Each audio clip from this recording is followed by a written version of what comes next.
The closing was set for 10 o'clock on a Tuesday in March, and I'd spent the morning deciding between earrings, which tells you everything about where my head was. The title company office was on West End Avenue. Beige carpet, a motivational print about home being where the story begins, and a paralegal who kept calling us you two in that warm, inclusive way people use when they find couples charming. My husband sat beside me in a blazer he'd ironed the night before. He always read everything before signing. He'd told me that the first time I watched him do it, at a car rental counter in Charleston, and I'd thought, here is a man who pays attention. At the time, I found it reassuring. I was 31 years old. I'd built a small interior design firm in Nashville over 6 years, starting in borrowed studio space on Charlotte Avenue, surviving on ramen and optimism until it finally became a real business with a real client list. 18 months earlier, my mother had died. She'd been sick for 10 months and gone quickly at the end, which the hospice nurse said was a mercy, and which I still can't decide about. She left me everything she'd managed to hold on to through 30 years of raising me alone on a nurse's salary in East Tennessee, a life insurance policy, a money market account she'd been contributing to since I was 12, a small bequest from her own mother that she'd never touched. It came to just over $600,000, and I remember sitting in the probate attorney's office feeling sick with it, with the money and what it had cost. I'd put some into my business, put the rest down, on a 1940s bungalow in East Nashville with good bones and a kitchen that needed gutting, and married a man who told me on our third date that he already knew yet what kind of life he wanted to build. He said it like it was the most natural thing in the world. At the time, I thought it was. We'd been married 14 months when we sat down at that closing table. He reached over and squeezed my hand right before the first signature. "Ready?" he said. I smiled and said yes, and the paralegal slid the first document across the table, and that's when my phone buzzed. I'd left it face up beside my coffee cup, a bad habit I hadn't bothered to break. The name on the screen stopped my heart for a second. Tatum. My cousin. We hadn't spoken in 2 years. At Christmas, the December before my mother's diagnosis, Tatum had followed me into the kitchen while my husband helped clear plates and said quietly that something about him felt off. Too smooth, too prepared, too good at saying exactly the right thing. I'd been with him 4 months and I was happy in the specific way you are when you've stopped expecting to be. And I told her she was projecting her own failed marriage onto my life. We said other things. I blocked her number when I got home. Now she was unblocked somehow, and the message on my screen read, "Don't sign anything. Walk out right now. Don't tell him." White Subaru on the corner. Please. My husband was talking to the paralegal about the homeowners association transfer. He hadn't seen my phone. I turned it face down. She's confused, I thought. Wrong number. Old grudge. But my hands had already started shaking, and I pressed them flat against my thighs and stared at the page in front of me. My name, his name, our names side by side on a house we were about to own together, and I felt something go very quiet and cold in my chest. Not panic. Something older. The particular feeling of a word you've read 1,000 times that suddenly looks wrong. I cleared my throat. "I'm so sorry. I need the restroom before we get started." My husband looked up. Something moved through his expression, quick and unreadable, and then it was gone and he was just smiling. "Of course. Take your time." I walked down the hallway, through the glass door, and out onto the sidewalk in my coat. The March air was sharp enough that my breath came out white. I counted the cars at the corner. The Subaru was idling at the curb. I got in. My cousin looked like she hadn't slept. Her hair was pulled back in the fast, functional way she wore it when she was working through something. She didn't say hello. She handed me a manila folder. "His real name is Riordan Keefe," she said. The man you married isn't who he told you he was, and you aren't the first. I held the folder in my lap. I didn't open it. I hired a private investigator 7 months ago, she said, after your mother's funeral. When you mentioned he was helping manage the estate accounts, something about it kept sitting wrong with me. I know you were angry. I know I should have found another way to reach you. But I tried. I called 3 people who knew you both, and every one of them told me you needed space from family drama, that you'd said so yourself. She paused. He'd already spoken to all of them, told them you were stressed about the business, that you'd asked for distance. I watched myself be locked out one person at a time, and I couldn't get through. So I waited until today, until the one moment I knew for certain where you'd be. I opened the folder. The first photograph was taken outside a courthouse in Louisville, Kentucky. My husband, younger, different haircut, same jaw, same particular way of standing I knew without thinking about, stood on the front steps in a gray coat. The caption below read, Riordan Keefe, a.k.a. Leland Harrow, October 2019.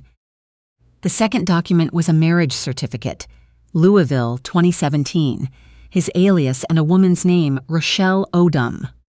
The third was a joint bank account statement, 2 names at the top, Rochelle Odom, Riordan Keefe. A substantial balance in November 2018, a 0 balance line in January 2019. The fourth page was a Louisville police intake form, handwritten. He said he would handle the transfers. I signed because he told me it was for estate planning. I didn't know anything was wrong until I tried to pay my property taxes, and the account was empty. I was having coffee at the counter. I sat there and listened to the heat fan in my cousin's car, and a truck shifting gears somewhere on the street, and the sound of my own breathing. Rochelle Odom was a nurse practitioner, Tatum said. Her husband had died 8 months before she met Riordan. He found her through a grief support group. Called himself Leland, same as he did with you. I was having coffee at the Counmonts. He gained access to her accounts through a power of attorney she signed because he said every serious couple should have one. Just good planning. He emptied her savings, her late husband's life insurance, and a college fund she'd been building for her daughter. When she realized what had happened, the money was gone and so was he. The police said the transfers were authorized. She'd signed the documents herself. I looked at the stack of papers sitting on the table inside. There may be another woman, Tatum said. In Memphis, my investigator is still confirming. I asked her how long I had before he came looking for me. She glanced toward the title company entrance. Not long. She touched my arm. Can you go back in there? I wasn't sure. I told her yes. I walked back through the glass door and down the beige hallway and sat down beside him and apologized for the wait. My husband looked at me with careful concern and asked if everything was all right. I said I had a migraine starting. I was sorry. Could we reschedule for later in the week? He was gracious about it. Of course he was. He was always gracious. He drove me home and made me tea and asked twice if I needed anything. And I watched him move around the kitchen I'd chosen, in the apartment we'd signed together. And I tried to find the person I thought I'd married somewhere inside the person I was now seeing, and I couldn't. That was its own kind of grief. I want to say that clearly. Even knowing what I knew, it was its own kind of grief. I sat with everything for 3 days.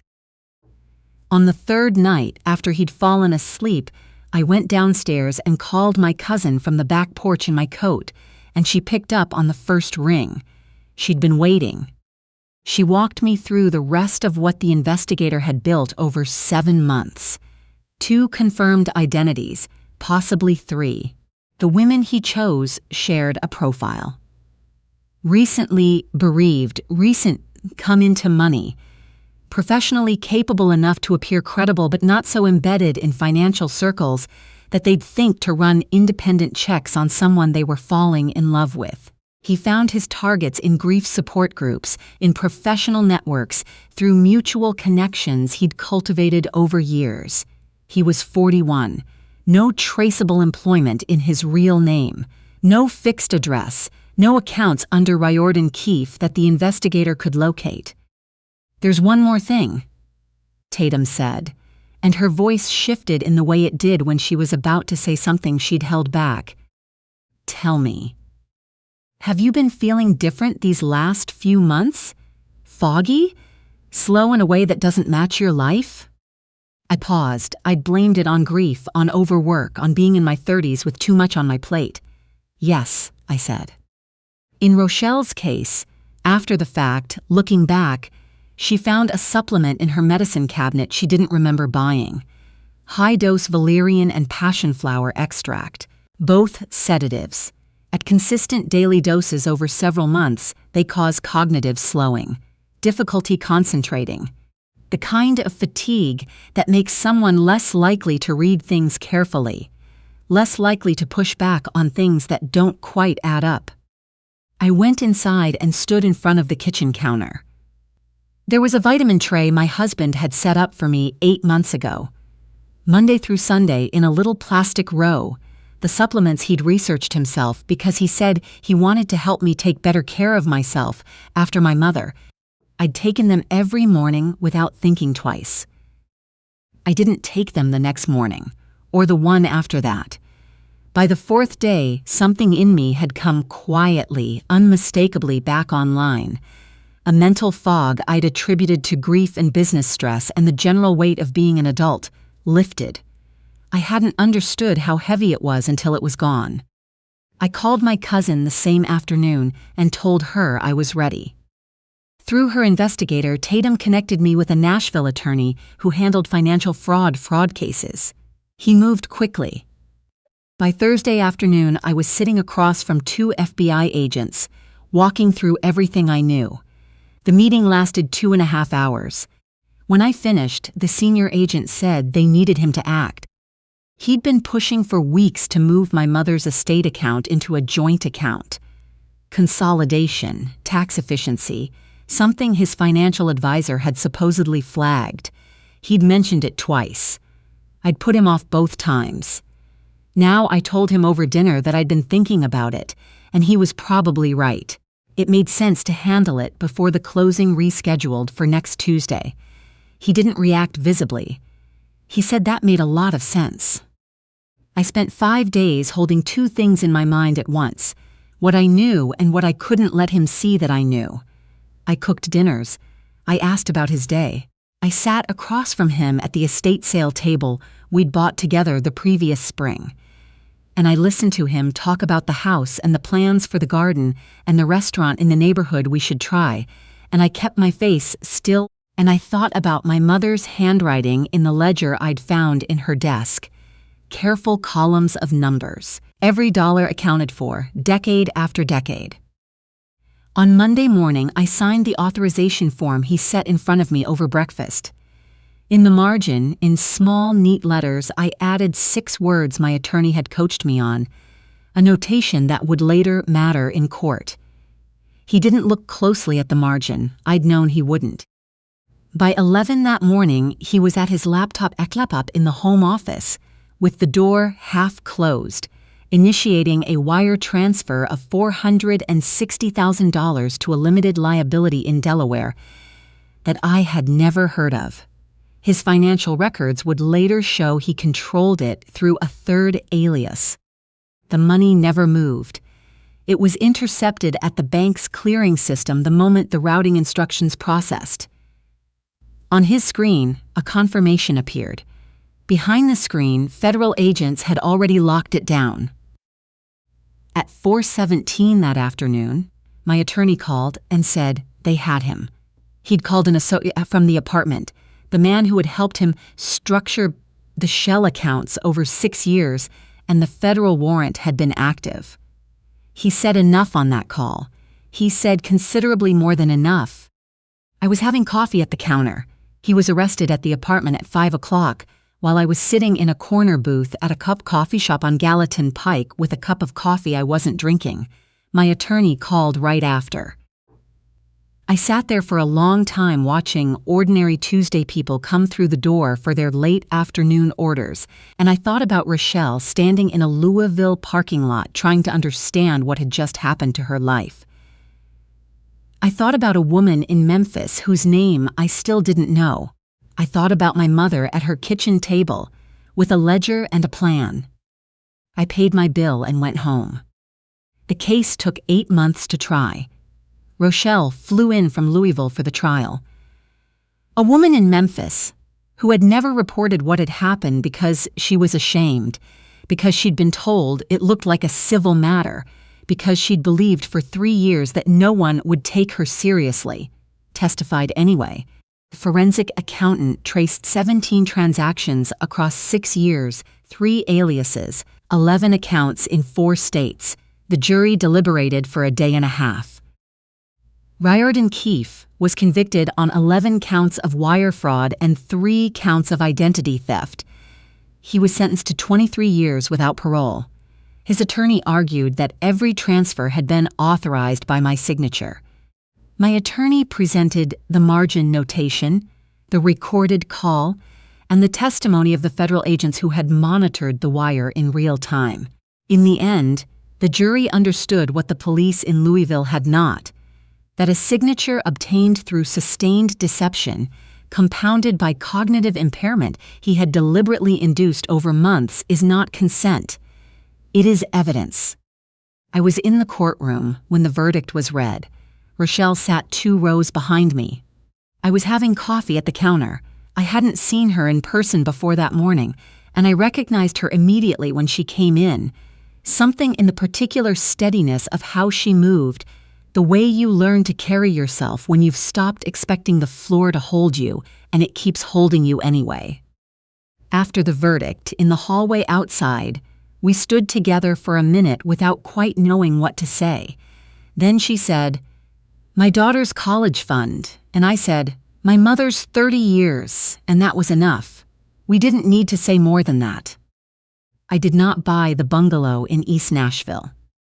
I stayed in my apartment through the winter and slowly rebuilt what the months of fog had cost me. My ability to trust my own read of a room, a document, a feeling. I took on 2 new clients in the spring. I started sleeping better than I had in over a year. I signed a lease on proper studio space on 8th Avenue and hired an assistant and stopped apologizing for taking time to read things carefully. Last September, a woman emailed me through my business website.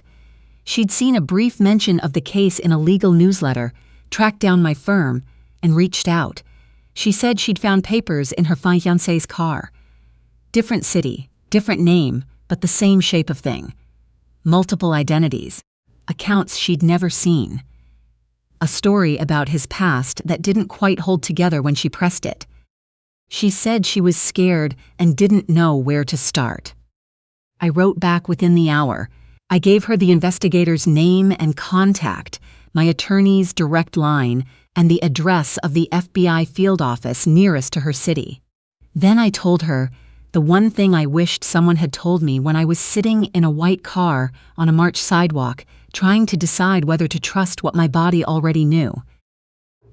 The feeling that something is wrong is not paranoia. It is information. It is your mind catching something your heart isn't ready to name yet. Act on it before he has time to explain it away, because he is very, very good at explaining it away. She acted on it. 6 weeks later, 2 words arrived in my inbox: "He's arrested." I read it standing in my kitchen, with the October window open, the sound of the neighborhood coming through. Someone mowing grass, a kid on a bike, the ordinary sounds of a Tuesday morning. I thought about my mother keeping that ledger. I was having coffee at the counter. I thought about Rochelle on a phone call that must have cost her something to make, talking to a stranger about the worst year of her life so that stranger might be spared the same. I thought about the woman in Memphis who finally decided she deserved to be believed and testified in a courtroom full of strangers, and was. I made coffee. I went to work. Some days that's enough. Most days it's everything.